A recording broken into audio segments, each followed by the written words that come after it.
AP ప్రభుత్వం స్వాతంత్ర సమర యోధులు సర్దార్ గౌతమ్ లచ్చన్న 116వ రాష్ట్ర స్థాయి జయంతి ఉత్సవాలను ఎన్టీఆర్ జిల్లా తుమ్మలపల్లి కళాక్షేత్రంలో ఘనంగా నిర్వహించింది।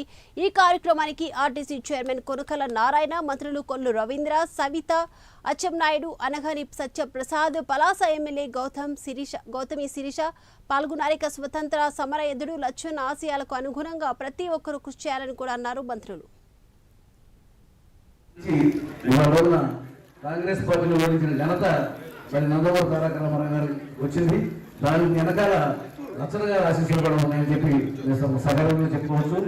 ఆ రోజుల నుంచి కూడా ఇవాళ మండల కమిషన్ సిఫార్సులు అమలు చేశారు అంటే, స్థానిక సంస్థల్లో మనకి రిజర్వేషన్లు దక్కింది అంటే ఇవాళ మనం అనుభవించే రాజకీయ పదవులన్నీ కూడా గౌతమ్ లచ్చన్న గారి పోరాటం, నందమూరి తారక రామారావు గారి ఆశీస్సులు, అందువల్లే మనం ఇవన్నీ కూడా పొందగలుగుతున్నాం।